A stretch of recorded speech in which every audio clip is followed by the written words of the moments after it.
America और चीन के बीच टैरिफ वॉर अब चरम पर पहुंच गई है। दोनों में से कोई हार मानता नहीं नजर आ रही। अमेरिका चीनी इंपोर्ट पर लगातार भारी भरकम टैरिफ लगा रहा है, तो वहीं चीन भी पलटवार करते हुए यूएस को कड़ी टक्कर दे रहा है। बुधवार यानी कि 9 अप्रैल 2025 को ट्रंप ने चीन से इंपोर्ट किए जाने वाले प्रोडक्ट्स पर टैरिफ लिमिट को 125% कर दिया है, जबकि एक दिन पहले ही अमेरिकी राष्ट्रपति ने चीन पर 104% का टैरिफ लगाया था, जिसके बदले चीन ने भी अमेरिकी इंपोर्ट पर 84% टैरिफ लगा दिया है। अब चाइना यूएस के बीच टैरिफ की इस लड़ाई के पीछे अमेरिका के असली खेल की बात करें तो ये पता चलता है कि कहीं न कहीं ट्रंप प्रशासन मैन्युफैक्चरिंग सेक्टर में चीन की कमर तोड़ना चाहता है, क्योंकि भले ही अमेरिका आर्थिक महाशक्ति है, लेकिन मैन्युफैक्चरिंग सेक्टर में चीन का दबदबा है। मैन्युफैक्चरिंग सेक्टर में दबदबे की बात आती है तो अमेरिका नहीं बल्कि चीन का नाम टॉप पर रहता है। दरअसल ड्रैगन को दुनिया की दुकान के नाम से भी जाना जाता है। मैन्युफैक्चरिंग के मामले में फिलहाल कोई और देश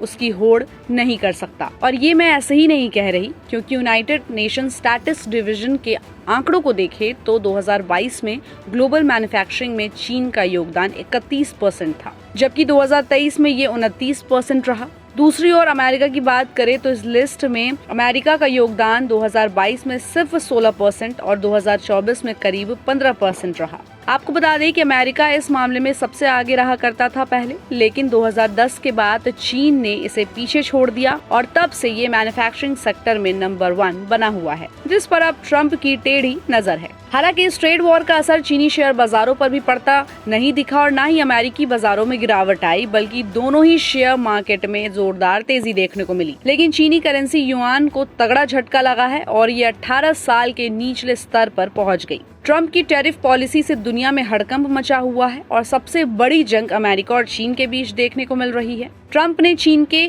84% टैरिफ के जवाब के ऊपर उस पर 125% का हाई टैरिफ लगाया। हालांकि चीन की ओर से यूएस को कड़ी टक्कर दी जा रही है, इसके बावजूद चाइनीज करेंसी पर इस ट्रेड वॉर का बुरा असर देखने को मिला। युआन 2007 के बाद से 18 साल के निचले स्तर पर पहुंच गया है। अब चाइना के नेता बैठकर चीन की इकोनॉमी को बढ़ावा देने और पूंजी बाजार को स्थिर करने के उपायों पर विचार करने की प्लानिंग बना रहे हैं।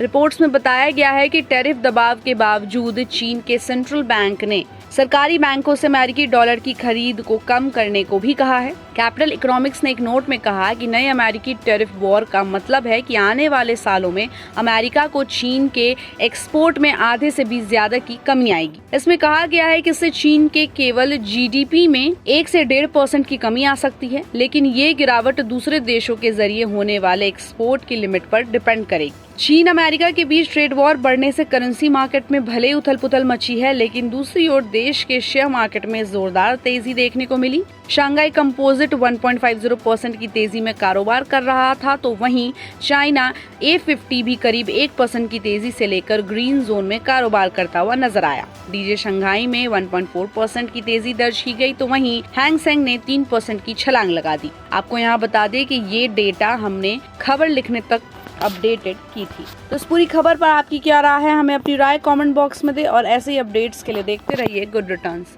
हमारे चैनल को लाइक और सब्सक्राइब करना बिल्कुल भी मत भूलिएगा।